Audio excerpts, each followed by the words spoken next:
Aujourd'hui, notre reportage s'intéresse au développement de la marque Made in Maurice. Un an après le lancement de cette appellation d'origine, les industriels fondateurs mesurent le chemin parcouru.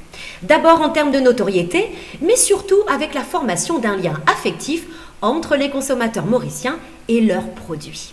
Les promoteurs du slogan « Ena nous la main là-dedans » veulent aller plus loin. Pour cela, ils multiplient les actions afin d'intensifier ce lien et pour que de nouveaux producteurs les rejoignent. Comment? Pour le savoir, regardez. Quand les industriels réunis au sein de l'Association of Mauritian Manufacturers, ou AMM, lancent la première campagne de communication de la marque Made in Maurice en mars 2013, ils veulent d'abord informer les consommateurs. Ils espèrent aussi toucher leur sensibilité patriotique. Un an après, le chemin parcouru leur donne raison. En cette première année d'existence, notre objectif a été de faire connaître la marque Made in Maurice. Alors pour ce faire, on a fait une campagne de communication multimédia sous le thème de Ena nous la met là-dedans. On a donc été à la fois en télé, à la radio, dans des billboards, sur le web et aussi sur le terrain avec installation de stop rayon à côté des produits Made in Maurice, justement pour permettre aux consommateurs de reconnaître les produits Made in Maurice versus ceux qui ne le sont pas. La bonne nouvelle, c'est que la marque Made in Maurice est de plus en plus connue. Il y a un lien affectif qui est en train de se créer entre les consommateurs et les produits qui sont Made in Maurice.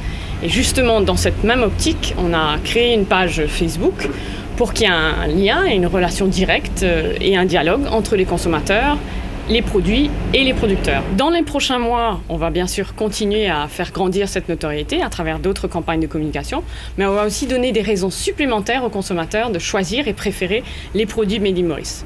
On sera présent dans les galeries marchandes à travers des activités commerciales avec des primes à l'achat et des cadeaux. Des premières opérations commerciales sont réalisées avec la chaîne de supermarchés Winners qui fête ses 20 ans d'existence et joue à fond la carte du Made in Maurice. Pour les adhérents de la marque collective, c'est l'occasion de promouvoir leurs produits et d'expliquer leur démarche. Apollo, cette année-ci, ça va faire 34 ans que nous sommes sur le marché de l'île Maurice. Et il y a déjà 13 ans de cela qu'on n'a pas fait de dégustation. Grâce aux campagnes de Made in Maurice, on va dire que nous avons l'opportunité de faire des dégustations grâce à nos hôtesses. On va dire que les clients vont pouvoir déguster ces 3 nouvelles saveurs qui est sur le marché ici à peine 1 an. Les entreprises pionnières évaluent les changements intervenus depuis 1 an. Le fait de participer au Made in Maurice nous a apporté plus de visibilité dans les points de vente. L'AMM a déjà fait mettre des wobblers au point de vente. Là, ça donne la possibilité aux consommateurs de voir que voilà, ça c'est un produit qui est fait à Maurice par les Mauriciens. Au niveau du marketing, nous essayons d'appliquer le logo Made in Maurice sur tous les matériels publicitaires. Cela aide aux consommateurs de différencier les produits qui sont importés et ceux qui sont locaux et aussi à renforcer leur confiance dans les produits Made in Maurice. Au niveau des ventes, c'est encore trop tôt pour dire que ça a eu un effet parce que ça prend du temps à sensibiliser les gens, surtout à les faire connaître la différence entre les produits importés et les produits locaux. Mais en revanche, quand l'équipe de Made in Maurice organise des campagnes promotionnelles dans les points de vente, là on voit que ça redynamise les ventes. Les nouveaux adhérents s'impliquent tout aussi fortement. Ils expriment également leurs attentes. Nous participons pleinement dans le programme de Made in Maurice. En ce moment, nous sommes en train de faire des dégustations et des promotions sur plusieurs points de vente en même temps. Certainement que nous aurons une grande visibilité et nous aurons, j'espère, dans cet élan patriotique, trouvé notre voie nous aussi. C'est-à-dire que les gens connaîtront notre produit mieux et apprécieront le savoir-faire mauricien. En faisant la marque Tissalé entrer dans Made in Maurice, nous avons grand espoir aussi que tout le monde suive le pas, c'est-à-dire le pouvoir public, les organisations non gouvernementales, les socioculturels, tout le monde on board derrière Made in Maurice parce que Ena nous la main là-dedans. Un slogan qui fait la fierté des producteurs. Et comme les consommateurs leur donnent raison, l'enthousiasme demeure intact. Nous avons en fait mis le Made in Maurice sur nos boîtes de 25 sachets. Et effectivement, il y a une augmentation de vente, une prise de conscience du Mauricien. Ce produit, c'est nous. Ena nous la met là-dedans. À chaque fois j'entends ce Ena nous la met là-dedans, je sens une émotion extraordinaire parce que c'est exactement ça. Nous avons décidé de continuer l'aventure, c'est-à-dire de mettre le Made in Maurice sur nos sachets de thé, nos pochettes, c'est-à-dire le 500 grammes, 250 et le 125 grammes. Autant de produits qui porteront la marque Made in Maurice. Cela ne peut que conforter le président de l'AMM. Fort du bilan de cette première année, il veut aller plus loin. Il le fait savoir autour de lui et en haut lieu. Depuis un an, je crois que ça s'est vu, notre mouvement, notre marque a pris de l'ampleur, elle est vraiment reconnue. Pas à tout le monde aujourd'hui, ça se voit dans les supermarchés, les gens utilisent beaucoup le Made in Maurice. Donc je crois que vraiment on a réussi à conscientiser les Mauriciens. Au-delà de cela, nous avons des nouveaux membres qui ont adhéré à la démarche et nous touchons plus de 2500 produits. Nous avons sollicité le secteur public puisque la démarche Made in Maurice est une démarche citoyenne. Le gouvernement en parle régulièrement aujourd'hui de notre démarche. Ils sont conscients de ce qu'on fait, ils sont contents de ce qu'on fait. Nous avons sollicité l'aide pour les PME qui ont souvent la difficulté à mettre la main à la poche pour de telles dépenses, je dirais, pour adhérer à la marque. Et je pense qu'avec le mouvement qui se crée aujourd'hui, nous aurons une réponse positive bientôt. Dans l'attente de cet appui public, la marque collective affine sa stratégie de développement, avec des objectifs à court terme. Pour la deuxième année, nous ciblons particulièrement les petites et moyennes entreprises. Il y en a plus de 13 000 qui sont répertoriés dans le secteur industriel. Dans ce secteur des PME, il existe une branche qui est forte, qui est le textile. Et au sein de ce secteur textile, on compte énormément de marques locales fortes que nous souhaitons pouvoir dynamiser et regrouper.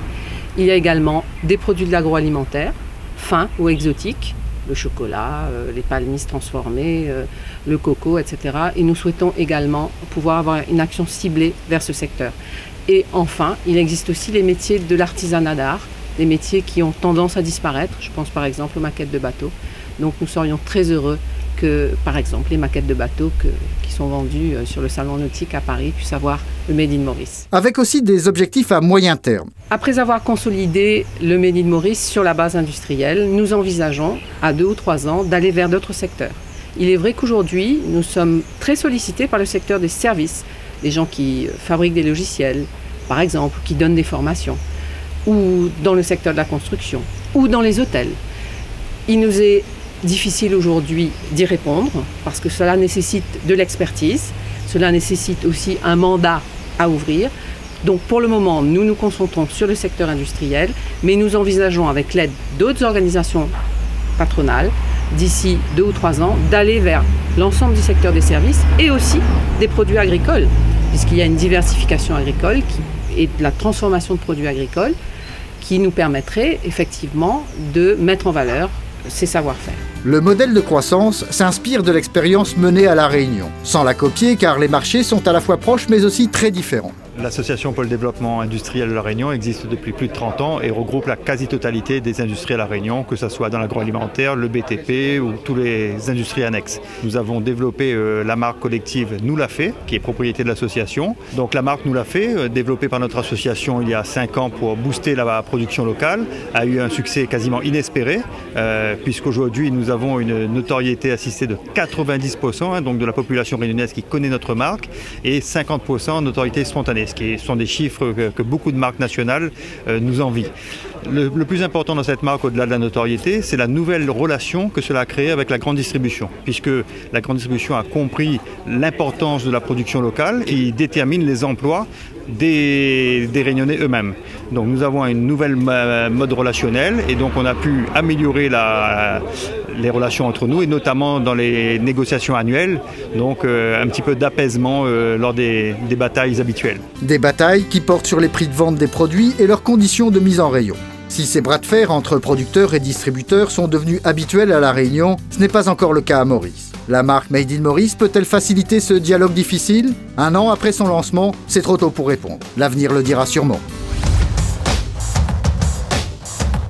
Made in Maurice, c'est bien plus qu'un joli logo patriotique, c'est bien plus qu'une marque permettant d'identifier les produits élaborés localement et conformément à des critères précis. Made in Maurice, c'est aussi une plateforme de communication. Si la marque s'expose et s'explique sur le papier, à la radio et à la télévision, principalement avec 100% Challenge, c'est surtout sur le web qu'elle veut vivre et s'exprimer le plus intensément. Accessible directement avec sa propre adresse ou par le site de l'Association des manufacturiers mauriciens, elle partage en ligne sa vision et ses valeurs. On apprend comment les entreprises peuvent y adhérer, qui sont ses membres fondateurs, quels sont les produits qu'il apporte, ce qui les rend visibles via les moteurs de recherche comme Google, aux plus de 2 milliards de terriens connectés à Internet. Sur la newsletter newsletter publiée régulièrement, on apprend bien d'autres choses encore, comme par exemple quelles sont les entreprises adhérentes, à quel secteur industriel elles appartiennent, ce qu'en pensent les nouveaux venus. Et enfin, si on veut en savoir encore davantage, le plus simple, c'est tout simplement d'engager la conversation sur sa page Facebook. Les promoteurs de la marque répondent aux questions et ont apparemment plein de bonnes nouvelles en stock. Notamment, ils auront bientôt des dates et des lieux d'opérations commerciales à communiquer. Avis aux amateurs de cadeaux, Made in Maurice, bien sûr.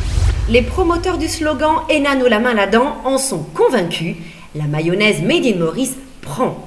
100% Challenge repartira dans quelques mois à leur rencontre pour montrer leurs initiatives visant à mettre en valeur les produits locaux et à faire reconnaître les savoir-faire des entreprises mauriciennes afin de soutenir les emplois et encourager la création de valeur ajoutée localement. En résumé, pour montrer leur contribution au développement de l'économie mauricienne.